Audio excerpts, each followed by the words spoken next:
And ito yon bale, ito yung invoice na binayaran ko. So, total ng pag mammogram and ultrasound is 620.50. And then, I have Medicare rebate na 282.35. So, it's good na din. Diba? At least may rebate tayo from Medicare. And, na feel na ako free na sa stress, wala na akong iisipin, na ako ano ba yun, wala akong cancer.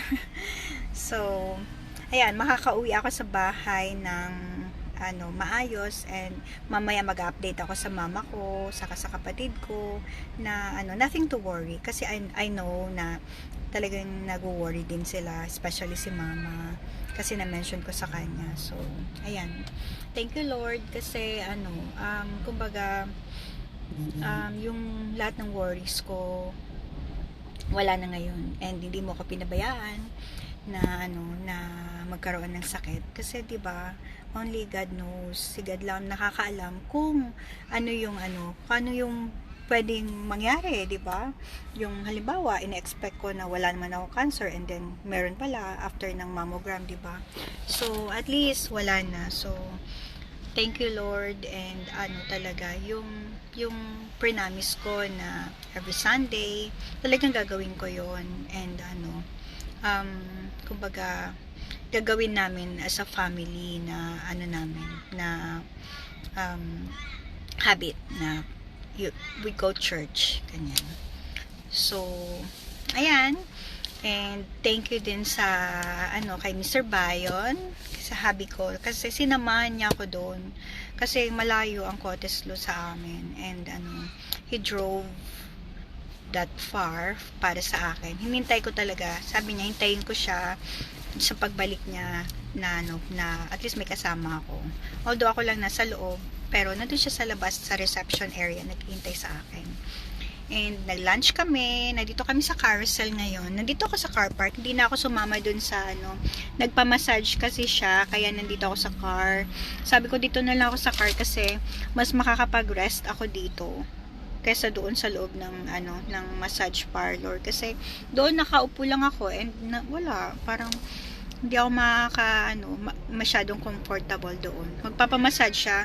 Kami sana magpapamassage, kaya lang parang tinatamad ako maghubad-hubad para lang magpamassage and everything. Wala ako sa mood ba magpamassage. So sabi ko next time ako magpapamassage, magpapa full body massage doon sa loob, siya na lang muna ngayon, kasi tomorrow fly out na siya bukas, balik na siya sa mine site for work.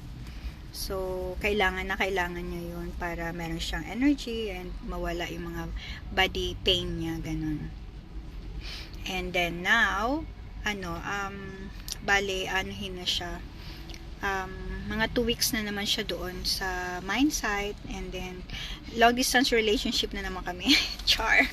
Hindi, yun, tiis muna kasi may mga may mga goal kami na gustong gawin, may mga kami project na gusto namin mapadali ba, kasi mataas yung sahod niya doon. So ayan, dahil daw wala na kami kinatatakutan na kung yun nga, kung may cancer ako or what, ayun, pampalubag loob, gift daw, binili niya ako nito. So mamaya mag-unboxing ako, kasi nandito ako sa car gusto ko mag-unboxing with yung proper na kasi yun. So what's inside the bag, tingnan nyo na lang mamaya, abangan nyo sa next video ko kung ano inside nitong bag na to. Binila niya ako, naka-sale naman siya so deserve ko naman to.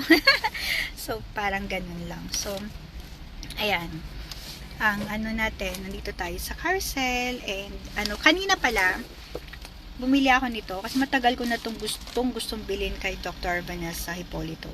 Ayan, ito yung libro niya na na Courage and Confidence. Ayan. So, babasahin ko to kasi madami daw ako matututunan dito.